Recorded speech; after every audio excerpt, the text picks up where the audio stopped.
Okay, I just spent 15 minutes talking about there are no blocks in Tai Chi. The only problem was I forgot to record it.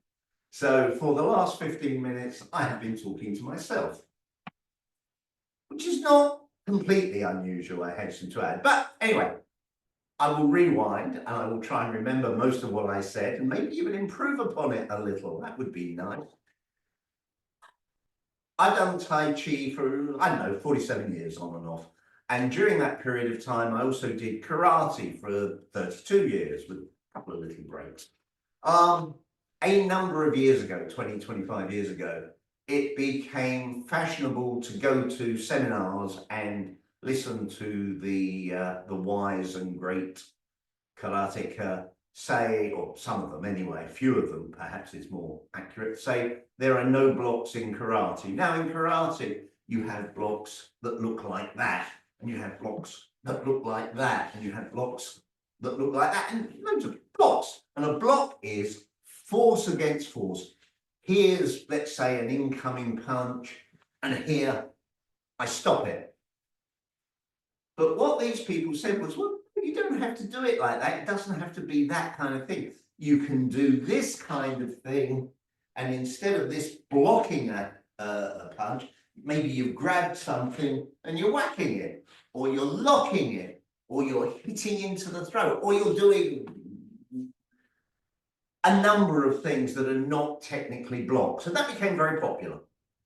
Now, Tai Chi is, obviously all martial arts are similar at some degree, but Tai Chi is also quite different to karate.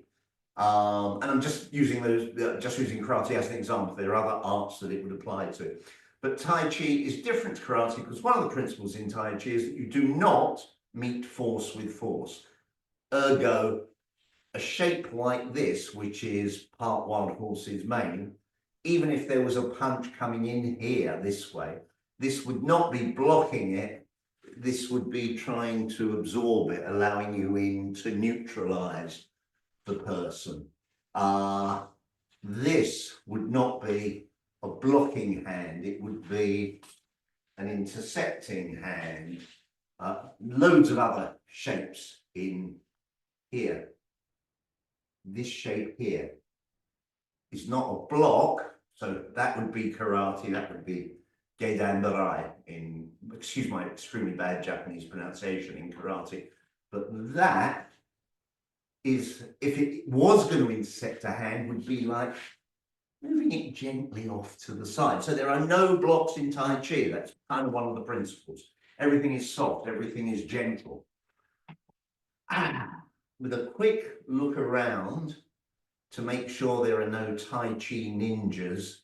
Wouldn't it be a great idea? Tai Chi ninjas, they attack you very slowly by leaping off the trees slowly. Anyway, there are no Tai Chi ninjas around, so I'm about to say, well, actually, there can be blocks in Tai Chi. The shapes that you use can be applied as a block. Here with this shape, if there is an incoming roundhouse punch, and at some future time I will do a video with an assistant so I can show you this, this can intercept and nullify a roundhouse punch, or it could be used to strike into a roundhouse punch, blocking it, giving pain to the other person. If there are no blocks in Tai Chi, why might there be blocks in Tai Chi? Self-defense is fundamentally my area of expertise. And self-defense is not fighting. Self-defense is what you do when somebody is trying to attack you or bully you or do something. And it's not, you want some of me. It's very much, oh my gosh, help, help, help. And then responding in a way that is appropriate and hopefully surprising to the person trying to attack you. If somebody is giving you the verbals and you're kind of going, look, mate, I don't want any trouble, and then they come in, as a lot of people will, with a big swinging punch, then yes, you can probably come inside, redirect them, gently educate them with an elbow or a back fist or a push or a throw. That's all fine. That could be done quite gently.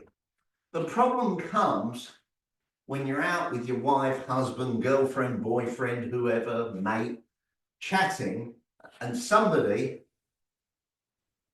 falls out the pub, sees you, decides that your head is the wrong shape, and just throws what you might call an uneducated punch at you. Under those circumstances where the first thing you see is the punch here, it is highly unlikely you're going to get your brain to go into Tai Chi mode and do something pretty. What is going to happen is you go and you flinch and you throw up a flinch response, and it will be an educated flinch response if you practice Tai Chi or any other martial art. So the shape will have structural integrity, and when that point comes in, it will meet a hard surface. It will be blocked. Therefore, blocks can occur in Tai Chi as a result of not being consciously aware and making the conscious decision to try and do something pretty, do something nice, do something safe for everybody. There are times where, unfortunately, bang is going to be your response. And that bang response is going to hurt the other person. As long as, from a self-defense point of view, as long as you have a legal, moral, whatever right, rules of engagement in the area or country where you are, then it will all be good and you won't go to jail. If, on the other hand, of course, it's you that's fallen out the pub and you use your Tai Chi to just whack random passers-by, not a good thing.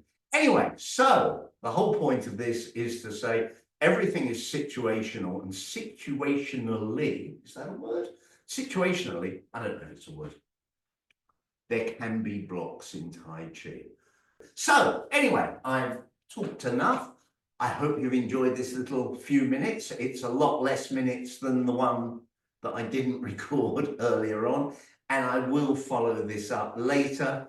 But fundamentally, to anybody who says there are no blocks in Tai Chi, my argument would be you've never been surprised by the big ugly guy round the corner.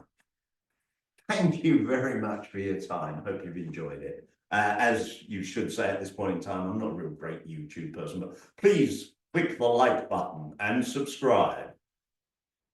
Cheers.